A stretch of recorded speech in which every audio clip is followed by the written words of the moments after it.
Shalom. Hari ini kita akan renungkan 2 Petrus pasal 2 ayatnya 11 sampai 22. Sudah dibagikan 2 paragraf.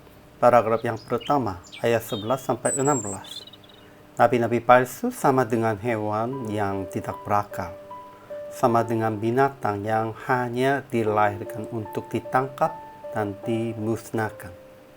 Mereka memakai kata-kata hujat, berpoya-poya pada siang hari, mengikuti jalan Bileam. Paragraf yang kedua, ayat 17 sampai 22. Guru-guru palsu itu adalah seperti mata air yang kering, seperti kabut yang dihalaukan taufan. Mereka menjanjikan kemerdekaan kepada orang lain, padahal mereka sendiri adalah hamba-hamba kebinasaan. Kesimpulannya demikian.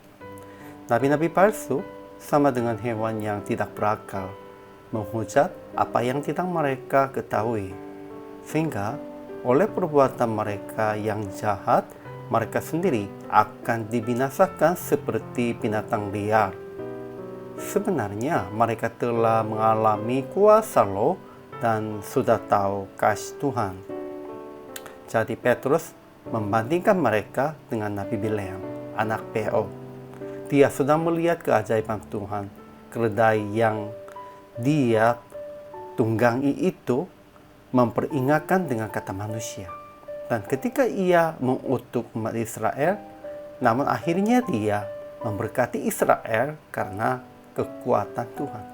Tetapi sejak awal dia melakukan dan pergi untuk keuntungannya diri sendiri. Inilah nabi palsu. Kelihatannya mereka sukses dan beruntung dalam hidup. Namun, mereka adalah seperti mata air yang kering, seperti kabut yang dihalaukan taufan. Bagi mereka, telah tersedia tempat dalam kegelapan yang paling dahsyat. Ajaran tentang Allah. Pertama, Tuhan akan membinasakan mereka. Guru-guru palsu sama seperti binatang liar. Kedua, kadang Tuhan memperingatkan kita dengan mulut binatang atau nasihat dari orang muda supaya tidak berbuat yang jahat.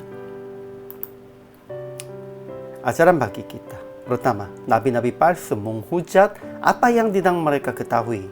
Jadi oleh perbuatan mereka yang jahat, mereka sendiri akan dibinasa seperti binatang liar.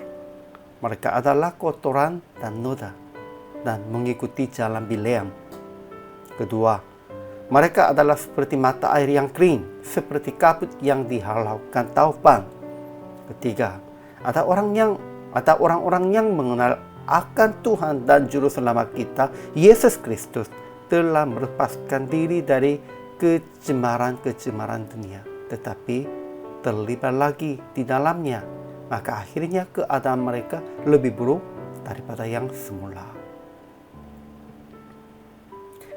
Pada zaman mula-mula, gereja mula-mula pun juga, sampai zaman ini ada beberapa orang demikian itu. Sekalipun sudah mengalami berkat Tuhan, sekalipun sudah tahunya ini kekuatan darah Yesus, namun kembali ke dunia. Kita tidak boleh demikian itu. Sehingga aplikasinya, pertama, jangan menghujat Tuhan dengan perbuatan yang jahat, perkataan yang congkak. Kalau kita orang percaya, harus berjaga perbuatan dan perkataan. Kedua, jangan kembali lagi ke dunia dengan kata mencari kemerdekaan dan janganlah menjadi hamba-hamba kebinasaan. Ya, zaman ini banyak orangnya katanya mencari kemerdekaan, mencari bebasan. Namun bukan. Sebenarnya kita harus diikati di dalam kuasa Tuhan. Sebenarnya inilah berkat bagi kita. Untuk ini, Tuhan sudah memperingatkan kita. Memang zaman Bileamnya melalui keledai. Dan zaman-zaman seterusnya, orang-orang muda pun juga sudah memperingatkan begitu di dalam roh Tuhan. Kita juga harus dengar itu. Kalau begitu, PR praktik hari ini. Berjaga perbuatan dan perkataan sekalipun merasa dipaksa. Jangan mengikuti dan mengajar tentang jalan bileang.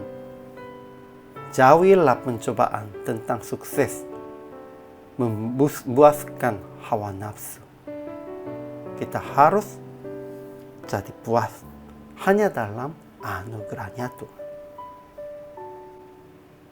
Hari ini juga selamat mulai. Tuhan memberkati.